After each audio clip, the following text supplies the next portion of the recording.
India's work productivity is one of the lowest in the world.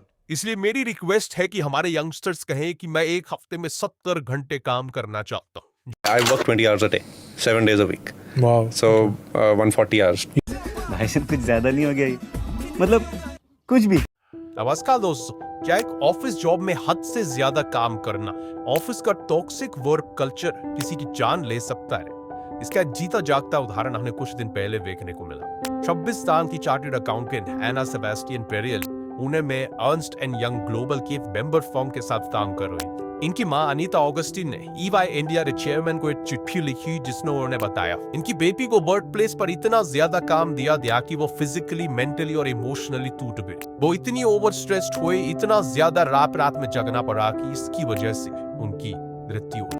The 26-year-old employee of a multinational consulting firm, Ernst & Young, in Pune, died because of quote-unquote overwhelming workload. This according to her mother.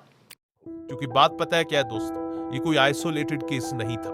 एना जैसा ही physical, mental और emotional torture देश में लाखों corporate employees सह रहे हैं। McKenzie health institute ने अप्रैल 2022 में एक सर्वे किया था। सर्वे में पाया गया कि 40% इंडियन एम्प्लॉयज में बर्नआउट, डिस्ट्रेस, एंजाइटी या डिप्रेशन के सिम्टम्स दिख रहे हैं। और ऐसे हर एक आउटकम का 90% कारण है टॉक्सिक वर्कप्लेस बिहेवियर। इसीलिए एम्प्लॉयज की अपनी नौकरी छोड़ने की इच्छा इंडिया में ग्लोबल एवरेज से 60% ज्यादा है। लेकिन देश में बेरोजगारी की भी प्रॉब्लम इतनी है कि ऐसे समय में कोई नौकरी छोड़ना आसान काम नहीं। आखिर क्या है ये टॉक्सिक वर्क कल्चर? आइए समझते हैं।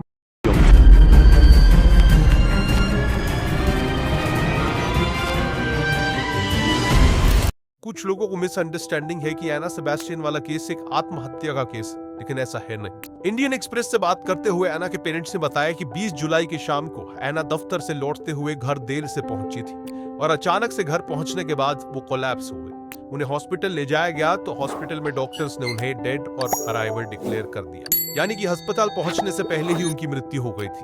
पोस्टमार्टम रिपोर्ट में लिखा गया कि उनकी मृत्यु कार्डियक अरेस्ट की वजह से हुई। लेकिन 3 इडियट्स फिल्म का ये सीन याद है ना? पोस्टमार्टम रिपोर्ट में आया है मौत का कारण intense pressure on windpipe resulting in choking. वो बेवकूफ सोच रहे हैं कि इधर प्रेशर पड़ने की वजह से मर गया, और पिछले 4 साल से जो यहां प्रेशर पड़ रहा है उसका क्या? वो तो रिपोर्ट में है ही नहीं सर। उनके परिवार ने बताया कि इससे पहले उन्हें कोई भी हेल्थ प्रॉब्लम्स नहीं थी। ईवाई इंडिया कंपनी के चेयरमैन राजीव मेमानी ने एक लिंक्डइन पोस्ट पर कहा कि वो इस इंसिडेंट से बहुत उदास है। उन्होंने खेद जताया कि एना के फ्यूनरल पर कोई नहीं था। कहा कि पहले ऐसा कभी नहीं हुआ है और आगे भी कभी नहीं होगा। लेकिन जो मेन मुद्दा है टॉक्सिक वर्क कल्चर का, इस पर देखिए उनका क्या कहना था। हमारे करीबन 1 लाख एम्प्लॉयज हैं, सभी को मेहनत से काम करना होता है। एना ने हमारे साथ केवल 4 महीने काम किया था। किसी भी दूसरे एम्प्लॉय की तरह उसे काम दिया गया था। हम नहीं मानते कि काम के दबाव की वजह से उसकी जान गई।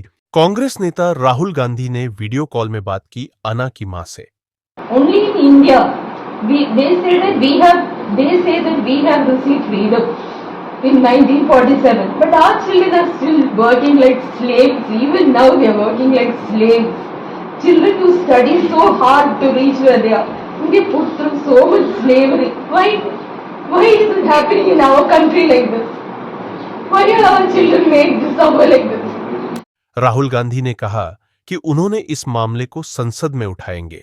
लेबर और एम्प्लॉयमेंट मिनिस्ट्री की minister of state Shobha Karandlaje ने ट्वीट करके कहा कि अनसेफ और एक्सप्लॉयटेटिव वर्क एनवायरनमेंट की जो इल्जाम है, इन पर थरो इन्वेस्टिगेशन शुरू कर दी गई है। लेकिन ये सब करने से कुछ नहीं होगा। असल में जो प्रेशर आता है वो सीधा टॉप से आता है। इस चीज का सबसे अच्छा प्रूफ है इन बड़े बड़े कंपनीज के मालिकों की सोच। कुछ महीनों पहले इन्फोसिस के को-फाउंडर नारायण मूर्ति ने एक पॉडकास्ट में कहा India's work productivity is one of the lowest in the world. कि इसीलिए मेरी रिक्वेस्ट है कि हमारे यंगस्टर्स कहें मैं एक हफ्ते में 70 घंटे काम करना चाहता हूं। इससे उनकी सोच का पता चलता है। कौन है ये लोग? कहां से आते हैं ये?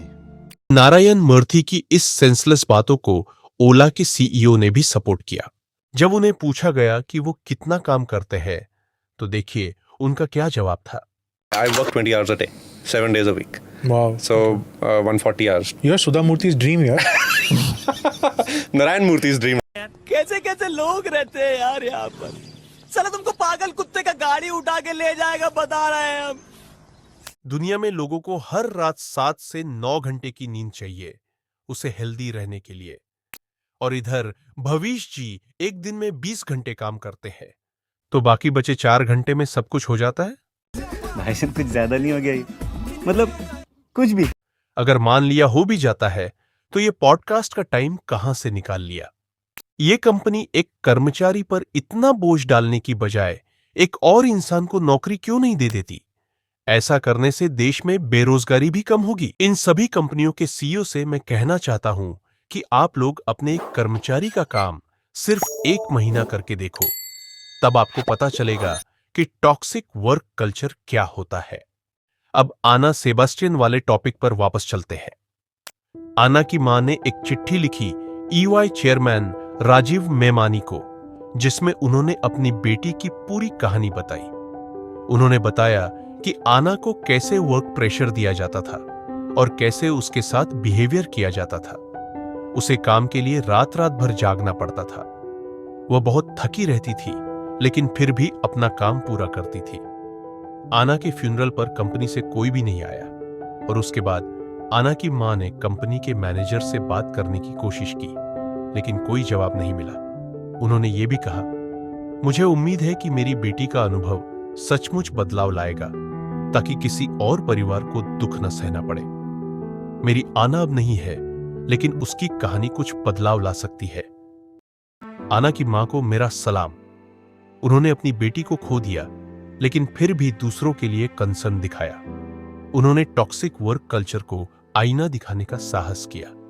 आप भी या आपका कोई दोस्त अगर कहीं भी टॉक्सिक वर्क कल्चर सह रहा हो तो कमेंट्स में जरूर लिखना। आज के लिए इतना ही, मिलते हैं अगली वीडियो में।